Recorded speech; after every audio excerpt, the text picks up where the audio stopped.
الحمدللہ رب العالمین والعاقبۃ للمتقین والصلاۃ والسلام علی رسول الکریم اما بعد۔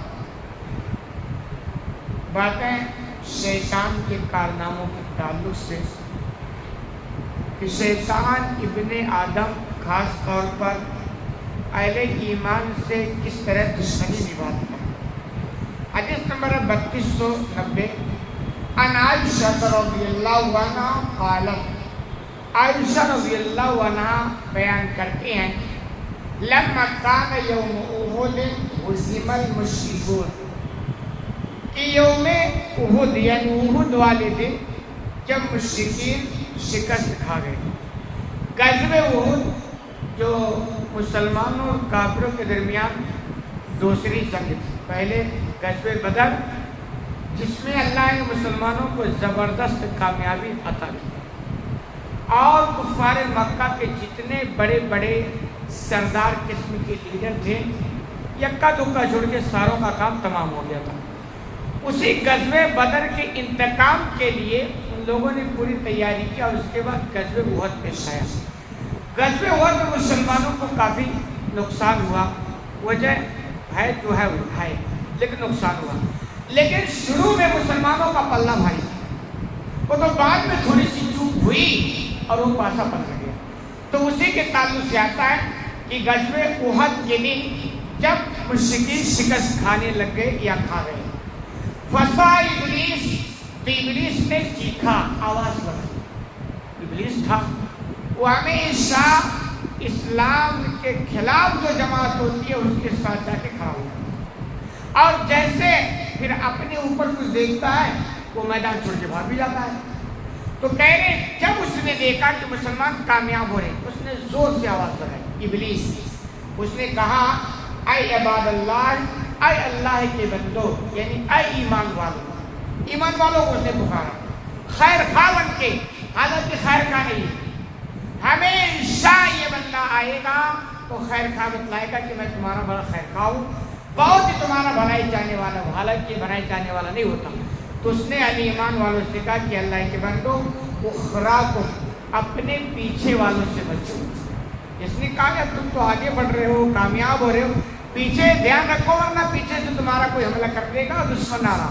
اس نے اس طرح ہوا لگائی، آواز لگائی، اور جبکہ اس کی یہ بات بالکل غلط تھی، وہ دھوکہ دینا چاہتا تھا۔ کہہ رہے پھر کیا ہوا، فرجت اولاؤہم، چنانچہ آگے والے پیچھے والے پر ٹوٹ پڑے۔ آگے والوں سے کہا اللہ کے بندے پیچھے والوں کو دھیان رکھو۔ تو ان لوگوں نے کیا کیا، فوراً پیچھے پلٹے اور ٹوٹ پڑے۔ فاستلقت ہی واخراہم، اور یہ لوگ پیچھے والوں کو زبردست مارنے لگے، حالانکہ وہ پیچھے والے بھی مسلمان تھے۔ اور شیطان یہ چاہتا تھا کہ ایسی غلط فہمی پیدا کی جائے جن کو آپس میں لڑا دیا جائے۔ اس کو بھی پتا ہے کہ مسلمانوں کے سامنے کوئی ٹک نہیں سکتا، تو اس نے کہا کہ ان کو آپس میں لڑا دو۔ تو اصل میں ہو گئی غلط فہمی۔ اب اہل ایمان والوں کو نہیں پتا تھا کہ شیطان جو ہے یہ آواز اور غلط لگائی، اس نے سمجھا اس کا مطلب ہمارے خیر خائی کے لیے کوئی کہہ رہا کہ یہ فوراً پلٹے اور پیچھے والوں پر حملہ کر دیا۔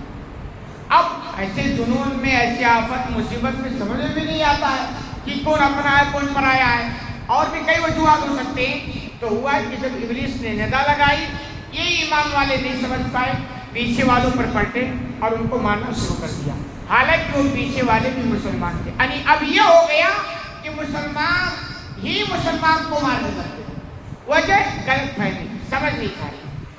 فنظر حذیفہ فائدہ ہوا بأبی الیمان۔ اچھا ایک چیز اور سمجھ میں آتی کہ کبھی بھی آپ کوئی کام کریں نا تو آنکھیں بند کر کے دیں۔ ابلیس نے ندا لگائی، مسلمان سمجھے نہیں، غور و خوض نہیں کیے اور تجدید نہیں کرنا چاہا، نتیجہ یہ ہو گیا کہ خود کو خود مارنے لگے۔ تو اللہ نے ہمیں دماغ دیا، عقل دیا، کس لیے دیا؟ آنکھیں بند کر کے چلنے کے لیے نہیں، اس کو استعمال کرنے کے لیے، صرف دنیا میں استعمال کرنے کے لیے نہیں، اخروی طور پر اور دین میں بھی استعمال کرنے کے لیے دیا ہے۔ تو خیر ایسا ہو گیا۔ فنظر حذیفہ فإذا ہوا بأبی الیمان، چنانچہ بیان کرتے ہیں کہ حذیفہ رضی اللہ عنہ نے اپنے والد کو دیکھا یمان، وہ بھی پیچھے ہی والوں میں تھے، یعنی آگے سے مسلمان پلٹے اور پیچھے والوں پر حملہ کر دیے، اور پیچھے والے مسلمان تھے۔ کہہ رہے انہی مسلمانوں میں حذیفہ بیان کرتے کہ انہوں نے دیکھا اپنے والد کو پٹتے ہوئے دیکھا۔ کہہ رہے فقال یا عباد اللہ، حذیفہ کے تعلق سے آتا ہے کہ جب انہوں نے دیکھا کہ یہ تو میرے والد ہیں، ان کو پیٹا جا رہا، تو انہوں کے بیان کرتے ہیں کہ انہوں نے کہا اے اللہ کے بندو، ابھی یہ تو میرے والد ہیں، ایمان والوں میں سے، ان کو ہی پیٹا جا رہا ہے۔ کہہ رہے ہیں فواللہ ما تجزو حتی قتلو، اللہ کی قسم جب تک لوگوں نے ان کو قتل نہیں کر دیا نا، چھوڑا نہیں۔ وجہ غلط فہمی، ایک جنون تھا، وہ سمجھ نہیں پائے کہ یہ اپنا ہے یا دشمن ہے، اس غلط فہمی میں کتنا نقصان ہو گیا۔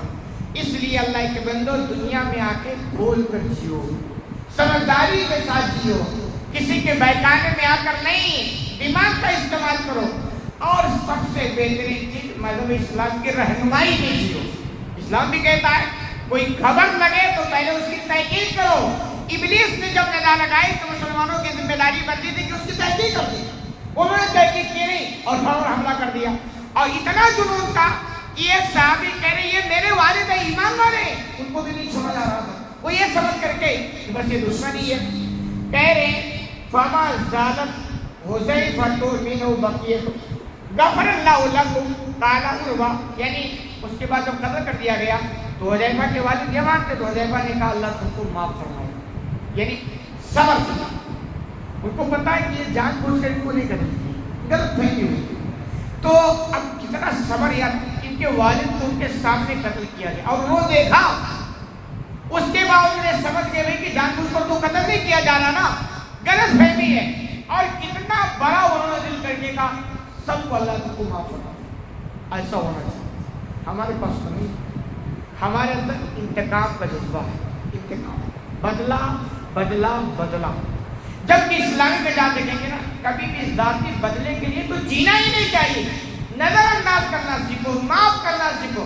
اگر آپ انتقام کے جذبے سے جینا چاہتے ہو نا تو دنیا میں آپ کے پاس انتقام کے علاوہ کچھ نہیں حاصل ہوگا، اور جو معاف کرنا جانتے ہیں نا ان کی زندگی میں آپ معاف کر کے ختم ہو گئی، ٹینشن فری ہو گئی، وہ ٹینشن فری ہو گئی، معاف کر دینا دل سے نکال کے ختم ہو گئی۔ اور جو انتقام کے جذبے سیدھا دماغ میں چل رہا ہے، ایسے انتقام پہ ڈیپریشن کا شکار نہیں ہونا ہی ہونا ہے۔ تو دیکھیے حذیفہ رضی اللہ عنہ کتنا بڑا دل کیا ان کا، اللہ تم سب کو معاف فرما دے، اور آگے کہہ رہے ایک باری نہیں کہا فما زالت حذیفہ منہ بقیۃ خیر حتی لقی باللہ، جب تک حذیفہ رضی اللہ عنہ زندہ رہے مسلسل ان کے حق میں مغفرت کی دعائیں کرتے رہے، یہاں تک کہ اسی حالت میں اللہ سے ملاقات کرے، یعنی ان کا بھی انتقال ہو، مسلسل ان کے بارے میں دعائیں کرتے رہے۔ تو ایسا جذبہ ہمارے پاس ہوگا، ایسی سوچ، ایسا دل، پھر آپ دنیا کے اندر بھی جینے کا مزہ پاؤ گے۔ تو جو باتیں سمجھ میں آتی ہوئی ہے کہ ہمیشہ آنکھیں کھول کر جیو، تحقیق کے ساتھ جیو، آنکھیں بند کر کے مت جیو، اور دل بڑا کر کے جیو، انتقام کے جذبے کے ساتھ نہیں، معاف کرنے والے جذبے کے ساتھ جیو گے تو انشاءاللہ دنیا میں خوشحال رہو۔ اللہ رب العالمین سے دعا ہے الہی العالمین تمہیں کہنے سے زیادہ عمل کرنے کی توفیق عطا فرمانا۔